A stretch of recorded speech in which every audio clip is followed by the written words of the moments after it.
To our shareholders, many of the important decisions we make at Amazon.com can be made with data. There is a right answer or a wrong answer, a better answer or a worse answer, and math tells us which is which. These are our favorite kinds of decisions. Opening a new fulfillment center is an example. We use history from our existing fulfillment network to estimate seasonal peaks and to model alternatives for new capacity. We look at anticipated product mix, including product dimensions and weight, to decide how much space we need and whether we need a facility for smaller sortable items or for larger items that usually ship alone. To shorten delivery times and reduce outbound transportation costs, we analyze prospective locations based on proximity to customers, transportation hubs, and existing facilities. Quantitative analysis improves the customer's experience and our cost structure.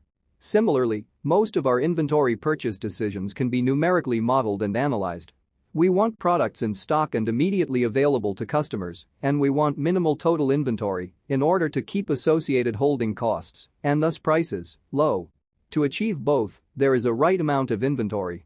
We use historical purchase data to forecast customer demand for a product and expected variability in that demand. We use data on the historical performance of vendors to estimate replenishment times.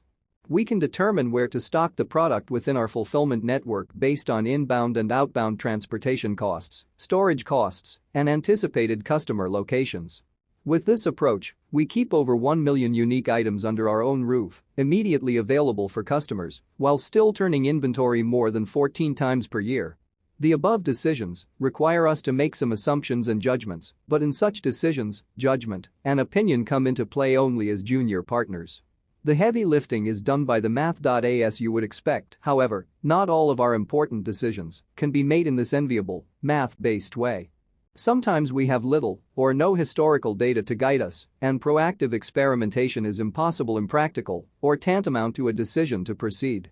Though data, analysis, and math play a role, the prime ingredient in these decisions is judgment. The Structure of Unstructured Decision Processes is a fascinating 1976 paper by Henry Mintzberg, Dururising Ani, and André Thierot. They look at how institutions make strategic, unstructured decisions as opposed to more quantifiable operating decisions. Among other gems you will find in the paper is this: excessive attention by management scientists to operating decisions may well cause organizations to pursue inappropriate courses of action more efficiently. They are not debating the importance of rigorous and quantitative analysis, but only noting that it gets a lopsided amount of study and attention, probably because of the very fact that it is more quantifiable. The whole paper is available at www.amazon.com/ir/Mintzberg. As our shareholders know, we have made a decision to continuously and significantly lower prices for customers year after year as our efficiency and scale make it possible. This is an example of a very important decision that cannot be made in a math-based way. In fact, when we lower prices, we go against a math that we can do, which always says that the smart move is to raise prices. We have significant data related to price elasticity. With fair accuracy, we can predict that a price reduction of a certain percentage will result in an increase in units sold of a certain percentage. With rare exceptions, the volume increase in the short term is never enough to pay for the price decrease. However, our quantitative understanding of elasticity is short-term. We can estimate what a price reduction will do this week and this quarter. But we cannot numerically estimate the effect that consistently lowering prices will have on our business over 5 years or 10 years or more. Our judgment is that relentlessly returning efficiency improvements and scale economies to customers in the form of lower prices creates a virtuous cycle that leads over the long term to a much larger dollar amount of free cash flow and thereby to a much more valuable Amazon.com. We've made similar judgments around free Super Saver shipping and Amazon Prime, both of which are expensive in the short term and we believe important and valuable in the long term. As another example, in 2000 we invited third parties to compete directly against us on our Prime retail real estate or product detail pages. Launching a single detail page for both Amazon retail and third-party items seemed risky. Well-meaning people internally and externally worried it would cannibalize Amazon's retail business, and as is often the case with consumer-focused innovations, there was no way to prove in advance that it would work. Our buyers pointed out that inviting third parties onto Amazon.com would make inventory forecasting more difficult and that we could get stuck with excess inventory if we lost the detail page to one of our third-party sellers. However, our judgment was simple. If a third party could offer a better price or better availability on a particular item, then we wanted our customer to get easy access to that offer. Over time, third-party sales have become a successful and significant part of our business.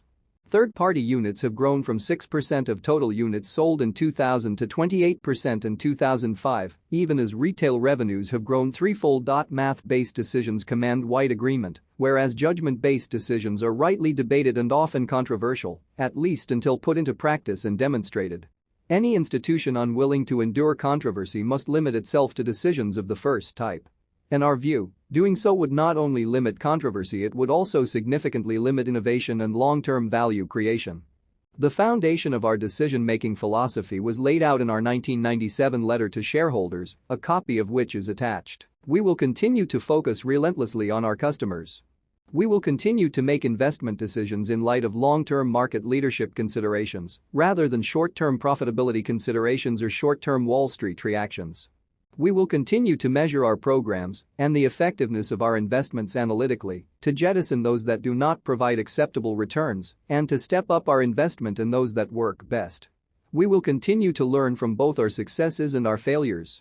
We will make bold rather than timid investment decisions where we see a sufficient probability of gaining market leadership advantages. Some of these investments will pay off, others will not, and we will have learned another valuable lesson in either case. You can count on us to combine a strong quantitative and analytical culture with a willingness to make bold decisions. As we do so, we'll start with the customer and work backwards. In our judgment, that is the best way to create shareholder value. Jeffrey P. Bezos, founder and chief executive officer. P. Bezos